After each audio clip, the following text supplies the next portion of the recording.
Maraming salamat. Magandang hapon sa lahat.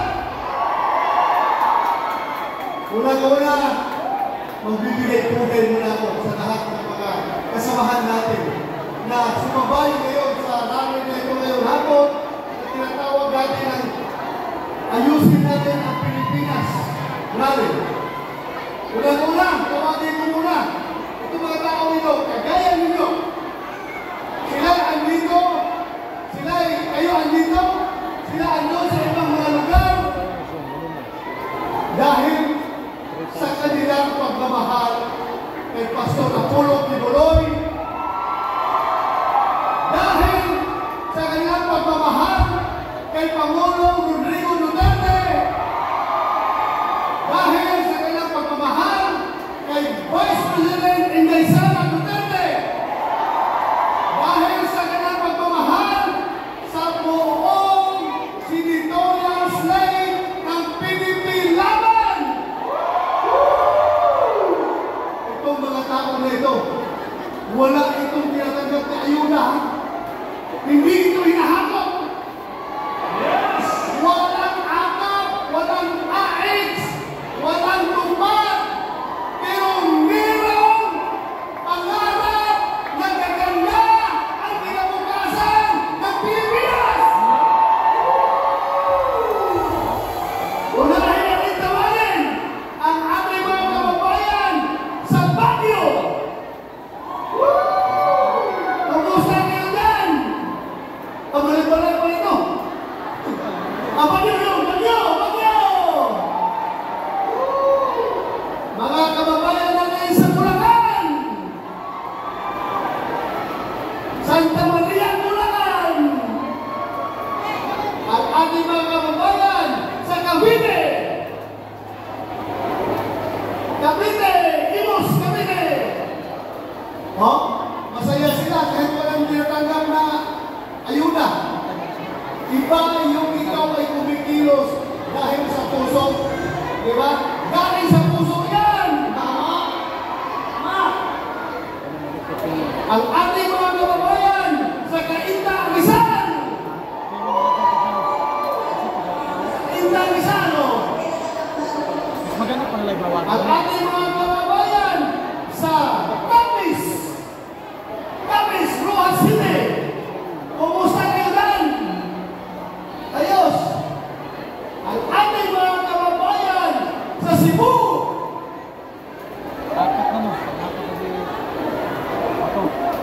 Asa na Cebu? Yun! Ang ating mga kababayan sa Adusan! Malayo-layo na signal. Meron pa! Meron pa din! Andyan pa rin sila. Ang ating mga kababayan sa Ilang, Davao City. Naghana, oy! Oy! Naamoy akak niya? Wala to! Pure heart yan, pure heart. Pure heart. Yung heart ni Senator Punglo. Pure heart yan, nandito sila. Dahil sa puso talaga. Ang ating mga kababayan sa Talugog, Davao City. Yun, kadami nila, Ang dami. Ating mga kababayan sa Matanao, Davao Milson, atong mga silingan. Silingan. Ating mga kababayan sa Plaridel, Misamis Occidental. Yun. Ewan ko lang kung may linya ito ngayon, ha? Misamis Occidental, ang dami. Ang ating mga kababayan sa Turir, Davao City. May technical problem. Anyway, meron pa rin tayo dyan sa Davao de Oro. Mga kababayan natin sa Davao de Oro. And of course, ang ating mga kababayan dito sa Caloocan.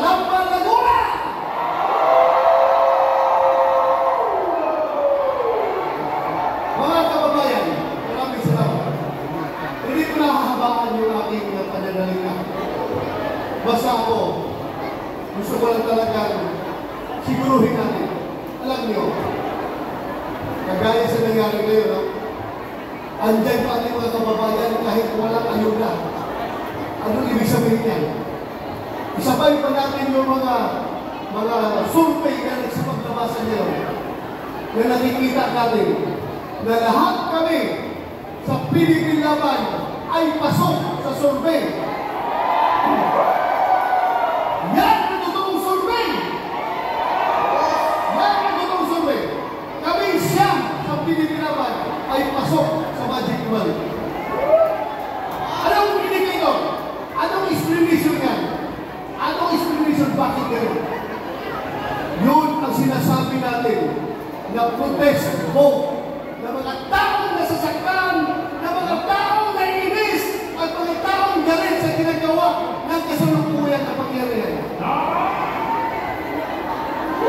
Yan mga taong na tahimik man yan. Pero pinapakita nila yung kanya sa uwin pagdating sa eleksyon. Kaya, I want you, hold your breath, tighten your belt. Pagdating sa eleksyon, sasabihin ko sa inyo, magugulot na lahat. Itong siyam na ito, Atty. Jimmy Bundok, George Roy, Mr. Malasakit, Senator Bongo, Jamie Hidlo, Atty. Raul Lambino, Congressman Rolando Marcolita, o sa nating pinakamamahal na si Pastor Apollo Tiburon, at si Atty. Vic Rodriguez, at Philip Ibig Salvador. Magulat pa lang kayo pagdating sa eleksyon. Ito lahat ito yung kagaluto. Ako, I am not trying to be a prophet. I'm just trying to share with you yung aking nakikita habang ako yung ikot sa buong Pilipinas. Nakikita ko talaga yung damdamin ng puso ng Pilipino. Yung gusto nila talaga, sir, straight Pilipinapan na rin. Yun lang yung nagsasalita. Pero yung iba kahimik, ayaw magsalita. Kung sabi nila, makita na lang yun, sir, sa magiging resulta ng halalan.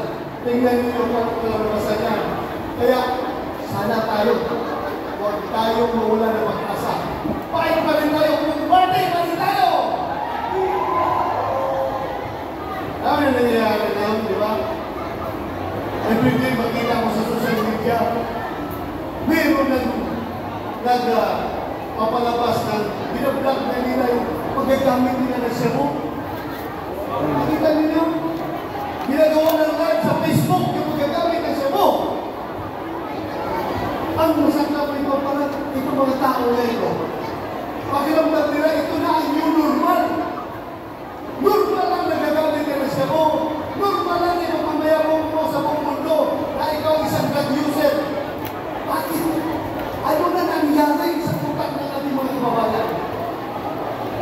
Hahayaan ba natin na magiging ganito na lang palagi? Kaya ngayon dito, dahil nga sabi natin, ayusin natin ang ating bayan, rally. Yan ang purpose sa rally na ito. Ang mahirap dyan, yung ating mga anak, kabataan natin, wala na yung kultur sa kanila, sila siniskan sa social media, at nakikita na itong mga adik na gumagamit ng sebo na pinag-propose yung kanilang illegal activity. Ano isipin ng kabataan? Ay, normal lang pala. Ay, sikat ka pala. Kung gagamit ka ng sebo, kikita ka pa dahil ginagawa mong content sa iyong vlog yung nagagamit ng sebo. Kawawa. Kawawa ang kabataan, kawawa ang Pilipinas. Kaya huwag natin hayaan ito. Alam nyo, itong line-up na siyam na Pilipinapan, wala dito kahit isa gumagamit ng sebo. I can assure you! Ako'y magpapamintay kung mayroong isa dito na gumagamit ng sebo. Kung kahit anong klase ka. Nagwala-wala yung signal natin. Ito ang tao natin, malinis na nga. I can assure you. Atty. Jimmy Bundok. Kaya, tulungan natin ito sila dahil sila ay magiging team na tagapaglinis ng ating bayan. Tutulong sila sa ating kampanya laban sa illegal na droga. Siguro mahaba na aking sinasabi. Marami pa kung gusto isumbong sa inyo. Pero, sige na lang, next meeting natin, habaan natin ang pananalita. Kakanda na lang ako siguro. Alam nyo, si Atty. Jimmy Mundo, professional singer yan. Si Bato, professional boxer. Dati, boxer lang. Pero, pilitin ko rin kumanta para sumaya naman kayo.